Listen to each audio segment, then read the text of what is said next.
So welcome back to field buzz. இன்றைக்கி வீடியோவில் நம்ம லாஸ்ட் வீடியோவோட கண்டினியூஷன் தான் பார்க்க போகிறோம். ஓகே, ஸோ லாஸ்ட் வீடியோவில் நம்ம வந்து ஹிஸ்ட்ரி ஆஃப் அமெரிக்கா பார்த்தோம். அந்த அமெரிக்கா எப்படி உருவானுச்சு, அங்கே ஏற்கனவே வாழ்ந்த பூர்வக்குடி மக்களை வந்து எப்படி வந்து அமெரிக்க கவர்மெண்ட் வந்து ஒதுக்கி வச்சாங்க. ஸோ அந்த ஒதுக்கி வச்ச இடத்துல அவங்களுக்கு என்ன பொக்கிஷம் கிடச்சிச்சு அப்படிங்கிற விஷயத்தை வந்து லாஸ்ட் வீடியோவில் பார்த்தோம். ஸோ இந்த வீடியோவில் அந்த வீடியோட கண்டினியூஷன் தான் நம்ம பார்க்க போகிறோம். ஓகே, ஸோ இதே மாதிரி அமெரிக்கா கவர்மெண்ட் என்ன பண்ணிச்சு, அந்த பூர்வக்குடி மக்கள், அந்த பழங்குடி மக்கள்லாம் வந்து அவங்கவுங்களுக்குன்னு ஒரு செப்பரேட்டாக ஒரு இடத்த வந்து ஒதுக்கி வச்சிச்சு. ஓகேவா? ஸோ அப்போ ஒதுக்கி வைக்கும் போது ஒரு செட் ஆஃப் பீப்புள், மொத்தமாக 50 ஸ்டேட் இருக்குது அமெரிக்காவில், அதான் யுனைடெட் ஸ்டேட் ஆஃப் அமெரிக்கா. அதில் ஒரு ஸ்டேட்டில் இந்த பூர்வக்குடி மக்கள் வந்து ஒரு பகுதி மக்கள் போய் வாழ்கிறாங்க. அந்த இடத்துல பார்த்திங்கன்னா வந்து விவசாயம் எதுவும் கிடையாது. அந்த இடம் எந்த ஒரு விஷயத்துக்குமே பிரயோஜனப்படாது, வெறும் குப்பை கொட்டுறதுக்கு மட்டும்தான் பிரயோஜனப்படும். அந்த மாதிரி இடத்த தான் வந்து ஒதுக்கி கொடுத்துருக்காங்க. ஸோ காலப்போக்கில் வந்து அமெரிக்கா வந்து நல்லா டெவலப் ஆகிட்டுருக்கு. ஓகே, அந்த பூர்வக்குடி மக்களும் வந்து அவங்களும் டெவலப் ஆகுறாங்க. அதாவது டெக்னாலஜி வைஸ் அவங்களும் எல்லாம் தெரிஞ்சுக்கிறாங்க. பழங்குடியினர் அப்படிங்கிற பேர் மட்டும்தான், பட் அமெரிக்காவில் தானே அவங்களும் இருக்காங்க, வெள்ளையர்களோட சேர்ந்து தானே வாழ்கிறாங்க. ஸோ டெக்னாலஜி இது எல்லாமே அவங்களும் அமெரிக்கர்கள் தான், பட் பழங்குடி அமெரிக்கர்கள் அப்படின்னு சொல்லிட்டு அந்த பேர்லேயே அவங்களும் வாழ்ந்துட்டு இருக்காங்க. கொஞ்சம் ஒதுக்கப்பட்டிருக்காங்க, அவ்வளோதான். மற்றபடி அவங்களுக்கும் வந்து டெக்னாலஜி எல்லா விஷயமும் தெரியும். ஓகேவா? ஸோ இப்படி இருந்துகிட்டு இருக்க நேரத்தில் அவங்களுக்கு கொடுக்கப்பட்ட இடத்துல பார்த்திங்கன்னா கீழே வந்து பெட்ரோல் இருக்குது, குரூட் ஆயில். ஓகேவா? அந்த குரூட் ஆயில், இந்த ஆயில் இருக்குது அப்படிங்கிறது தெரிய வருது. ஸோ அந்த மக்கள் என்ன பண்ணுறாங்க, அதை வந்து யூட்டிலைஸ் பண்ணுறாங்க. அதை யூட்டிலைஸ் பண்ணி வேறு நாட்டுக்கு செல் பண்ணி, இல்லை அமெரிக்கா ஃபுல்லும் செல் பண்ணி அந்த ஒரு குறிப்பிட்ட ஏரியா மக்கள் மட்டும் நல்லா வளர்ந்துடுறாங்க. இதை நோட் பண்ண அமெரிக்கர்கள் வந்து ஒன்றுமே பண்ண முடியல அவங்களால. ஏன்னா கான்ஸ்டியூஷன்ஸ்லாம் டெவலப் ஆயிடுச்சு. பழைய காலம் மாதிரி போயிட்டு அவங்கள போய் துப்பாக்கியால் சுடுறதோ அந்த மாதிரிலாம் எதுவும் பண்ண முடியாது, புரட்சி ஏற்பட்டுரும். அதனால் வந்து மனசுக்குள்ளே அந்த ஒரு கோவத்தோடே இருக்காங்க. என்னடா நம்ம ஒதுக்கி கொடுத்த இடம் வந்து இவங்களுக்கு வந்து ஒரு பெட்ரோல் இருக்க இடமா போயிடுச்சு, பெட்ரோல் டீசல் இந்த மாதிரி குட் ஆயில் இருக்க இடமா போயிடுச்சு அப்படின்னு சொல்லிட்டு அமெரிக்க மக்களுக்கு வந்து ரொம்ப ஒரு வருத்தமும் கோவத்தையும் கொடுக்குது, பொறாமையும் கொடுக்குது. ஸோ இப்படியே இருந்து ஒன்றும் பண்ண முடியல. அந்த மக்கள், அந்த பழங்குடி மக்கள் வந்து நல்லா டெவலப் ஆக ஆரம்பிச்சிட்டாங்க, பெரிய பணக்காரர்களாக ஆரம்பிச்சிட்டாங்க.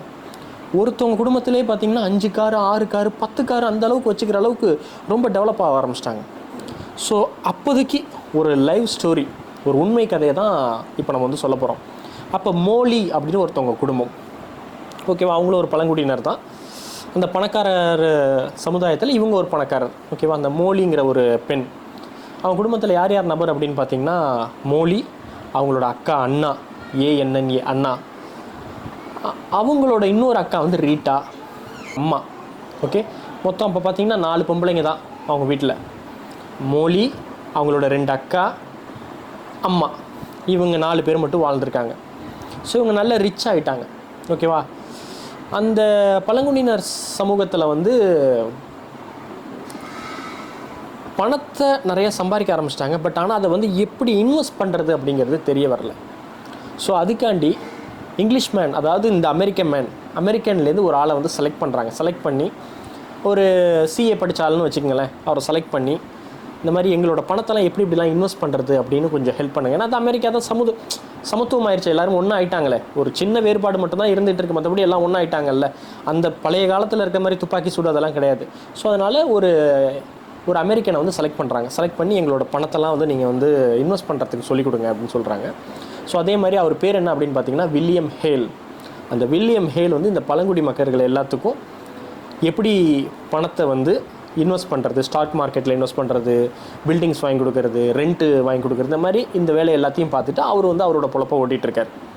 ஸோ இதே மாதிரி நடந்துகிட்டு இருக்க நேரத்தில் அந்த மோலியோட குடும்பத்தில் அவங்க அக்கா வந்து திடீர்னு மர்ம முறையில் செத்துருக்காங்க, ஒரு காட்டில் வந்து செத்து கிடக்கிறாங்க. உடனே மோலிக்கு வந்து ரொம்ப ஒரு ஷாக்கிங் ஆயிடுது. என்னடா நம்ம அக்காவை யார் கொண்டுட்டாங்க, இது என்ன, இது ஒரு மறுபடியும் பழைய மாதிரி எல்லாமே ஆகிட்டுருக்கே அப்படின்னு சொல்லிட்டு ரொம்ப வருத்தப்படுறாங்க, கதறாங்க, அழுகுறாங்க. அவங்க குடும்பமே ஒரு சம்பிச்சு போயிடுது.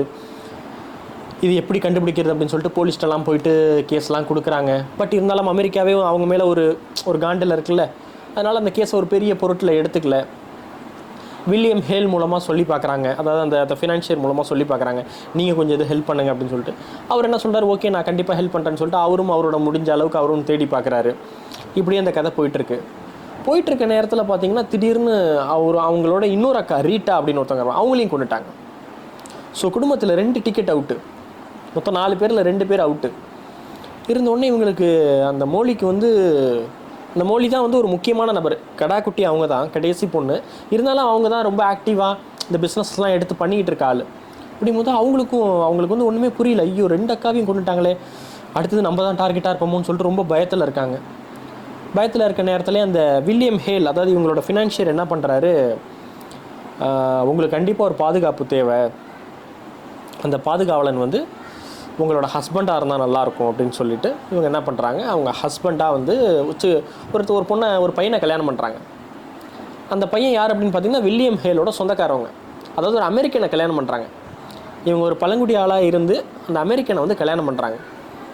சரி, ஓகே, நம்ம சமூகத்துக்குள்ளே அவங்களும் நல்லா ஒரு இன்ட்ராக்ட் ஆகட்டும், கலக்கட்டும், அப்போ தான் வந்து நமக்கு வந்து இந்த பயமே இல்லாமல் இருக்கும் அப்படின்னு சொல்லிட்டு அந்த அமெரிக்கனை கல்யாணம் பண்ணுறாங்க. கல்யாணம் பண்ணிவிட்டு இவங்க சந்தோஷமாக அவங்க லைஃப்பை லீட் பண்ணிகிட்டு இருக்காங்க. இருந்தாலும் அவங்களுக்கு அந்த வருத்தம், 2 அக்காவை யாரு கொண்டது அப்படின்னு சொல்லிட்டு அந்த சர்ச்சிங்லேயும் ஈடுபட்டுக்கிட்டே இருக்காங்க. இருந்துகிட்டு இருக்க நேரத்தில் அவங்க அம்மாவும் க்ளோஸ். என்னடா குடும்பத்தை க்ளோஸ் பண்ணிட்டானுங்க அப்படிங்கிற மாதிரி அவங்க அம்மாவும் க்ளோஸ். ஓகே, அவங்க அம்மாவும் மர்ம முறையில் செத்துடுறாங்க. செத்தோன்னே இந்த மோலிக்கு வந்து வாழணுங்கிற அந்த ஆசையை போயிடுச்சு. ஏன்னா குடும்பத்தில் எல்லாருமே இறந்துட்டாங்களே, அவங்க கணவர் மட்டும்தான் இருக்காரு. அவங்க கணவனும் ஒரு வேற்றாள். ஓகேவா, இந்த மோலிக்கு வந்து இவ்வளோ பணம் இருந்தால் நம்ம என்னடா ஒன்றுமே பண்ண முடியலையே, நம்ம எவ்வளோ தான் பணக்காரன் ஆனாலும் இந்த கான்ஸ்டியூஷன் வந்து இன்னும் கொஞ்சம் நல்ல சப்போர்ட்டிவாக இருக்கணும் அப்படின்னு சொல்லிட்டு இவங்க எங்கெங்கேயோ போய் கேசஸ்லாம் கொடுக்குறாங்க. பட் ஒன்றும் நடக்கலை.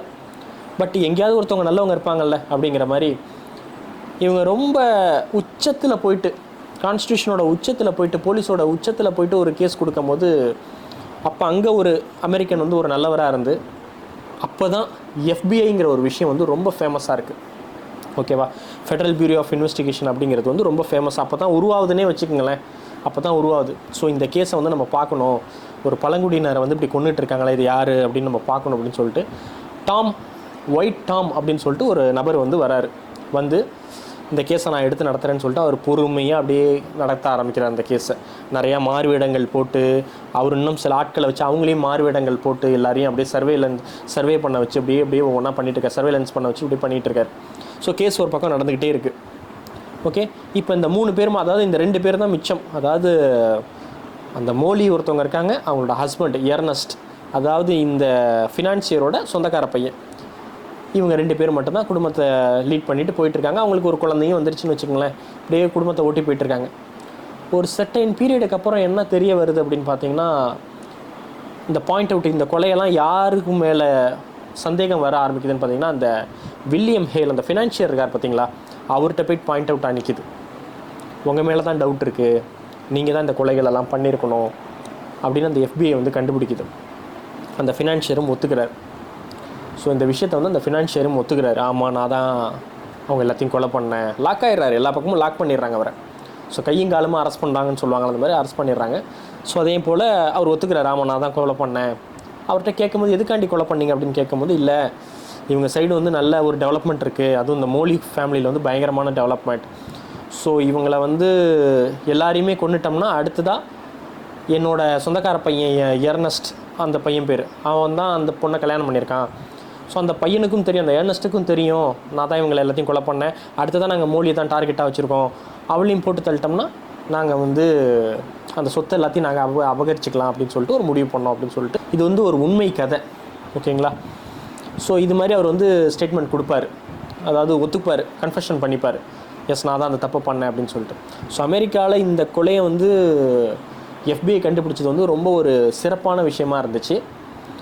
ஸோ பழங்குடியினர் கஷ்டப்பட்டு முன்னேறி வரணும் அப்படின்னு சொல்லிட்டு, அவங்களுக்கு ஏதோ ஆண்டவன் புண்ணியத்தில் ஒரு கீழே லேண்டில் வந்து அவங்களுக்கு பெட்ரோல் இருந்திருக்கு, டீசல் இருந்திருக்கு அப்படின்னு சொல்லிட்டு அதை எடுத்து வச்சாலும் இந்த அமெரிக்கர்களால் பொறுத்துக்க முடியல. அதாவது ஆக்சுவல் யூரோப்பியன்ஸ், ஓகேங்களா, அப்படி தானே வரணும் உண்மையான கதை. இந்த ஆக்சுவல் யூரோப்பியன்ஸால் ஒத்துக்க முடியல. ஸோ உண்மையை பார்த்திங்கன்னா இந்த யூரோப்பியன்ஸோட பிளட்லேயே வந்து பார்த்திங்கன்னா வந்து பணம் பணம் பணம் தேடுதல், முன்னேற்றம் அப்படிங்கிற ஒரு விஷயம் வந்து ஊறியே இருக்கும் எப்பொழுதுமே. கடைசி கட்ட பட்சத்தில் அவங்களே ஒரு ஓர லேண்டில் போயிட்டு அவங்க வந்து வாழ்ந்துட்டுருக்காங்க. அவங்களையும் விட்டு வைக்கல. இவங்களால் ஒரு சாதாரண மனிதனாக வாழ முடியல இந்த யூரோப்பியன்ஸால். ஸோ இன்னைய நாள் வரைக்கும் அப்படி தான் வச்சுக்கங்களேன். ஸோ இதை மையமாக வச்சு 2023 the killer of the flower moon அப்படின்னு சொல்லிட்டு ஒரு படமே வந்துச்சு. அந்த படத்தில் இன்னும் டீட்டெயில்டாக இந்த கதையை வந்து சொல்லியிருப்பாங்க. நான் உங்களுக்கு அவுட்லைனாக எல்லாத்தையும் சொல்லிட்டேன். ஓகே, ஸோ நம்ம இதோட இந்த வீடியோவை முடிச்சுப்போம். நாளைக்கு இன்னொரு வீடியோவில் இதை காட்டிலும் சுவாரஸ்யமான விஷயங்களை வந்து நம்ம பார்ப்போம். அதுவரை உங்களிடமிருந்து விடைபெறுவது உங்கள் இதயம்.